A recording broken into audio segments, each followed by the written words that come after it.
Welcome to this deep dive. Today we're cracking open some source material that really zeroes in on, well, a pretty powerful idea: daily education for self-growth. Right. Our mission, basically, is to get past the headlines and really unpack what these sources are saying about why learning consistently, just for you, might actually be one of the smartest moves you can make. And the sources, they make a key distinction right off the bat, which I think is really important. Okay. They're clear. This isn't about school, classrooms, exams, or getting qualifications for your CV. Not at all. No, it's framed as this simple, deliberate choice. Learning something new every day, purely for your own development, your own enrichment, almost like self-care for your brain. Yeah, that's a good way to put it. And the sources really hammer this foundational argument.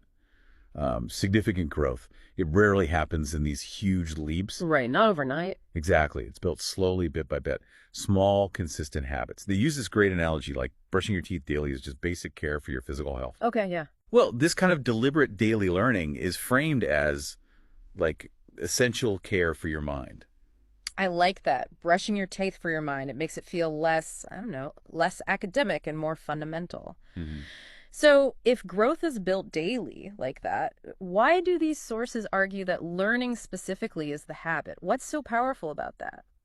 Well, the sources suggest it's really about building mental fitness, resilience, too, over time. Okay. Fitness and resilience. Yeah, by consistently feeding your mind new stuff, even small bits. You're keeping it sharp, flexible, better able to tackle new things or understand tricky situations. It's basically applying that compound effect idea, Right. Small inputs, big results over time. Exactly, but applied to your intellectual and emotional capacity. You're building inner strength, adaptability. That makes a lot of sense. It's not just about collecting facts. It's sharpening the actual tool, the mind itself. Precise. So the big question then becomes, how? How do you actually do this? Because learn something new every day can sound, frankly, a bit much. What practical steps do the sources give? And this is where it gets, honestly, quite freeing. Yeah. The sources really stress you absolutely don't need hours. Oh, good. Yeah, the material suggests even a focused 10 or 15 minutes can be enough. Transformative even. And the examples are super simple. Things like listening to just a short bit of a relevant podcast, reading, get this, just one page of a book that challenges you. Wow, one page. That feels really doable. Doesn't it? Or making an effort to learn and maybe use one new word or phrase. Or, and this one seems quite powerful, just taking a few minutes to reflect. Maybe write down an insight or a question that popped up during your day. Just jotting something down. Okay, so the sources are really emphasizing these tiny actions. Done consistently, they build up. Exactly. And that connects to the so what?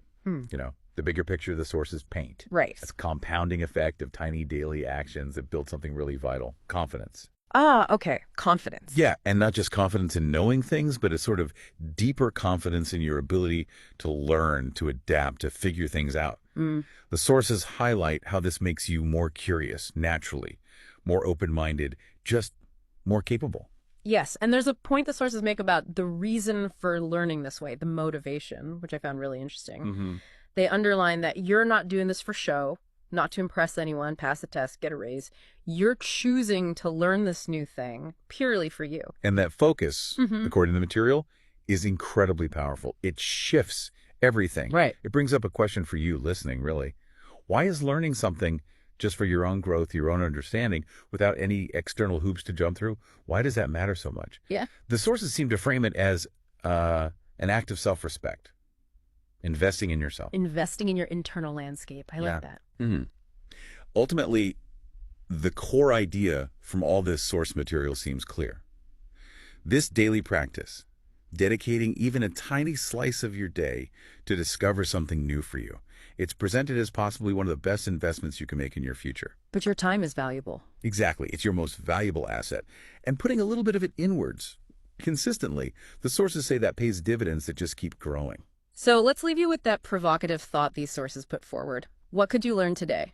Right now, even. Something small that makes you a slightly better, maybe more capable, more curious version of yourself tomorrow. Just think about that one small step for today.